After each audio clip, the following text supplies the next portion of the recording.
So I'm going to talk to you about the skeletal anatomy relevant to lumbar facet joint injections or facet joint medial branch blocks.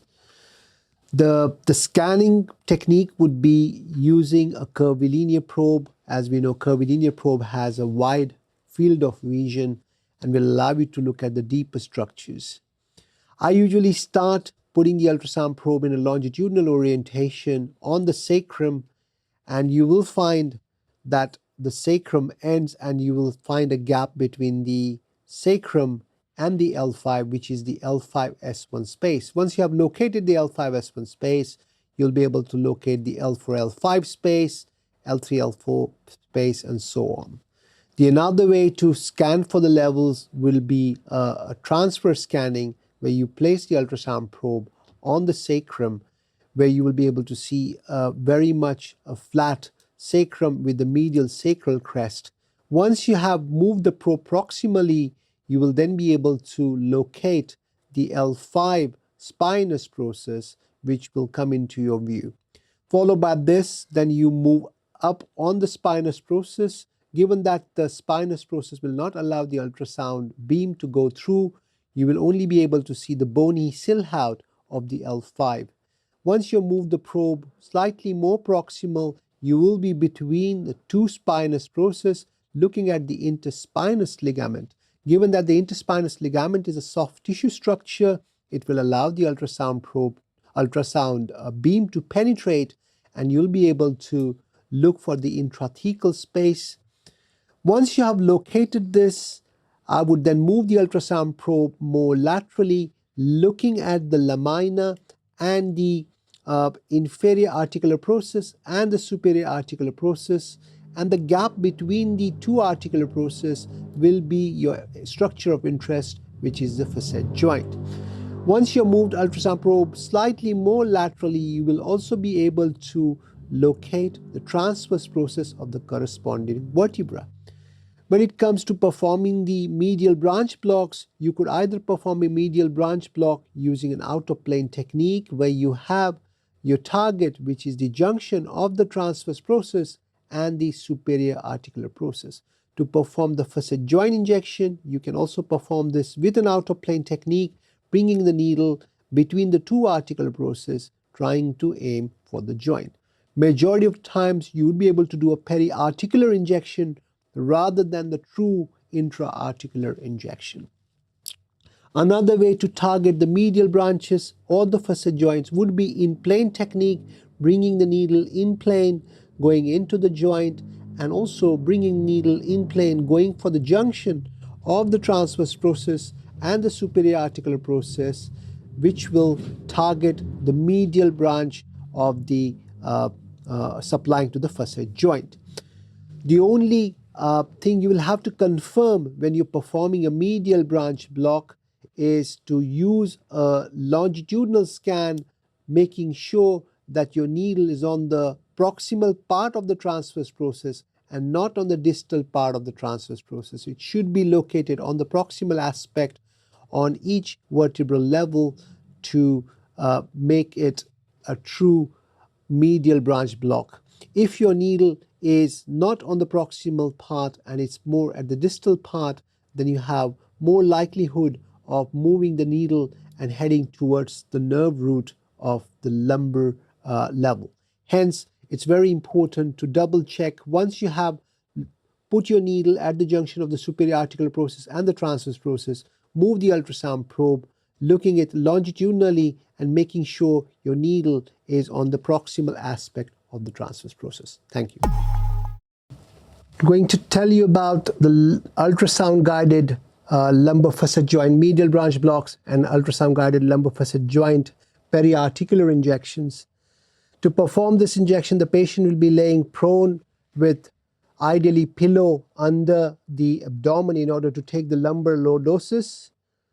Based on the patient's body habitus, you will have to set up the depth settings and the resolution settings on the ultrasound.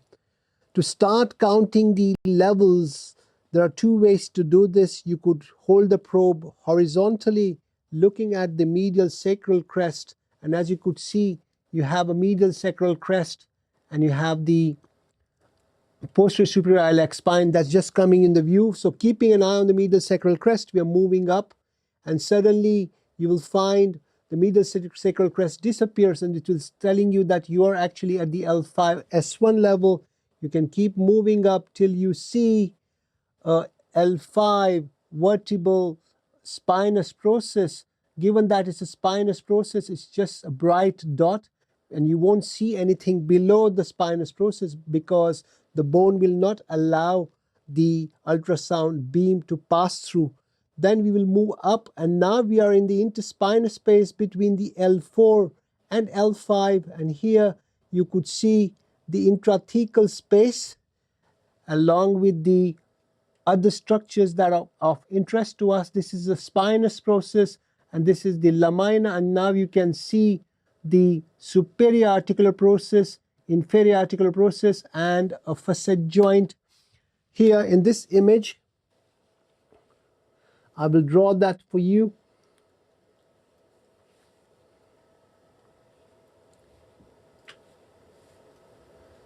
So this is a spinous process. This is the side of the spinous process. You have the inferior articular process. You have a superior articular process, and this is the facet joint.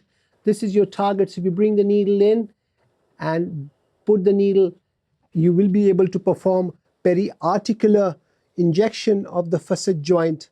To perform the medial branch block, you will have to make sure that there is a bony landmark with nothing below. That's telling you are looking at the transverse process. So let me show that to you now. So we have a spinous process. This is the spinous process with nothing below. Now we have the interspinous view, and we have the facet joint view, and now we have a transverse process view. And now in this particular image, you would see this is the superior articular process, transverse process, bringing the needle in plane and putting it at the junction of the superior articular process and the transverse process will give rise to the medial branch block. 0.5 to 0.8 cc of local anesthetic is enough to do a diagnostic block. Once you have done a diagnostic block, the one more point to consider is to check the image in the longitudinal view, and there are 3 longitudinal views. When you palpate the spinous process, you will see the spinous process of the lumbar spine in this particular view, followed by this. When you move lateral, you will be able to see the articular pillar view. This is the articular pillar, and then once you tilt the probe slightly inside, this is called as paramedian oblique sagittal view, looking at the intrathecal space and the dura and ligamentum flavum complex. Followed by this, once you move slightly more lateral, you will only be able to see the transverse processes, and this is called as a trident view. So transverse process along with, so I'll freeze the image. So we have a transverse process, transverse process, transverse process. Between the 2 transverse processes, you have psoas muscle, and on the top of the transverse process, you have erector spinae muscle. You want to make sure your needle that you have put for medial branch is on the proximal aspect or superior aspect of the transverse process and not the inferior aspect of the transverse process. This is not what you're looking for. So if your needle is here, you will take the needle out and you will position the needle in the proximal aspect of the transverse process to perform a successful lumbar facet joint medial branch block.